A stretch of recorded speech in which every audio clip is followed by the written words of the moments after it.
जय हिंद बच्चों.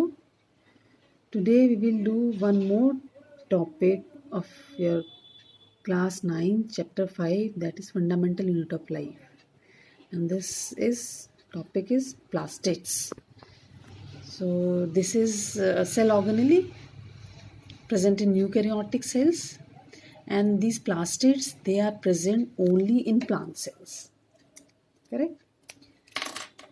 See, so if you talk more about these plastids, they are of two types. They're colored plastids and colorless plastic, or we can say white plastics. So these colored plastics, we call them chromoplast, right? And these white plastids or colorless plastids are leucoplast, right? So in this leucoplast or this colorless plastic or white plastids, what is there is a starch, oil and protein granules are stored in it, right? In the plants there are many these starch, they are produced in the plants, oils, proteins, so we need to store them. So these stored in these colorless plastids that we call the leucoplast. Now just talk more about these colored plastic. So we call them chromoplast. So these are, we said that plastids, these are present only in plant cells. So wherever in the plant you see color, like whether it's a root, stem, leaf, fruit, flower, so this color is due to these colored plastids, okay? They, because of chromoplast, so they give color to different parts of the plant, okay? Like flowers, fruits, roots, leaves, etc. We have seen, if you see the red flower, yellow flower, green flower, right? Or color in the root or in the fruit. If you see the beetroot, that is of red color. Fruit, apple, it's a red color fruit. So this color is because of this pigment present in these chloroplast. It's a cell organelles, right? We have studied many cell organelles like mitochondria. Previously we have studied more organelles. So these plastids, these are also organelles, cell organelles present, but they are present only in plant cells, right? So wherever we see colors in plants, so that is due to this chromoplast, right?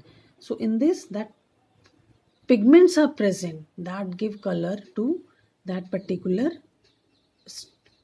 structure, or right? And if we talk about if there is a green color, so that a green color plastids, we call that a known as chloroplast. So you must have studied in your lower classes about the chloroplast. Okay? So we say plant with this color, plants are green in color because of presence of chloroplast. So in chloroplast, what is there? There is a pigment that is called chlorophyll that give this green color to the plant.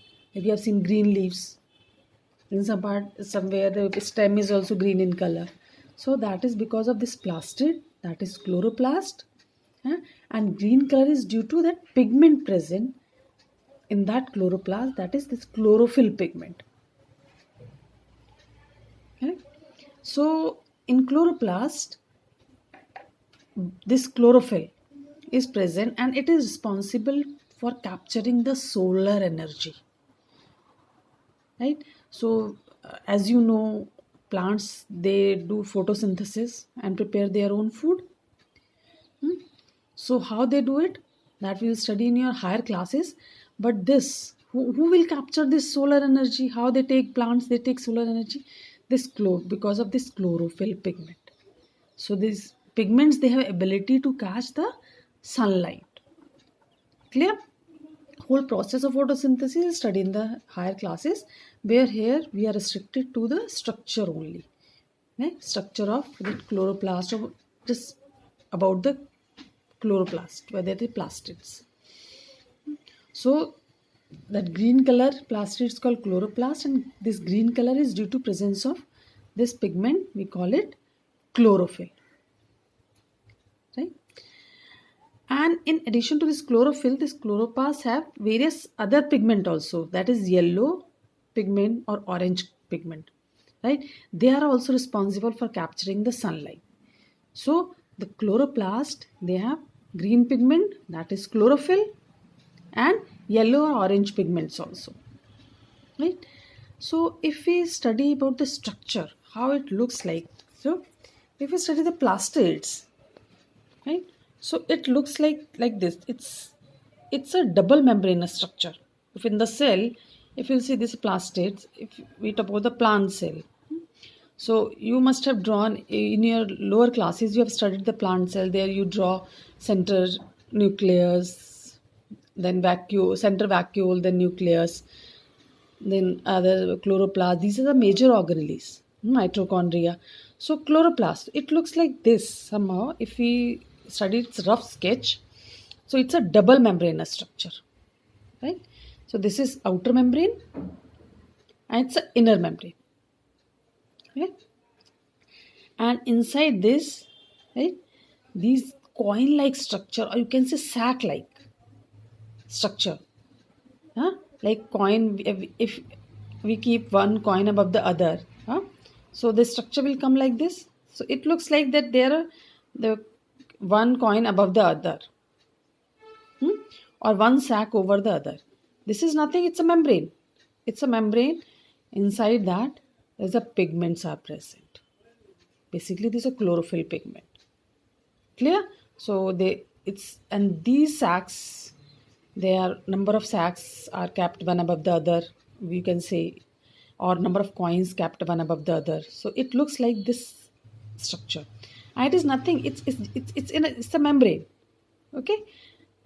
This is another membrane. This is another membrane. Clear?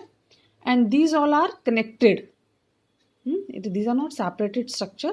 These all are connected. So detailed structure you will study in your higher classes. But just for your knowledge, we have drawn this.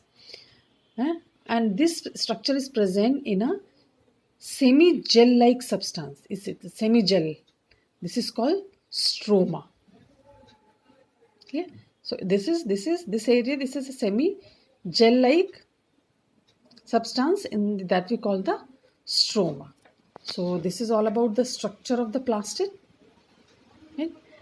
And if we study more about little bit more, it's like mitochondria. This plastid also have their own DNA and ribosome. Right? So means it is a semi-autonomous organelle like mitochondria. It has its own DNA and ribosome. Right? So this is all about plastid that is given in your chapter, right? So thank you students. We'll do another organelle in next video. Thank you so much.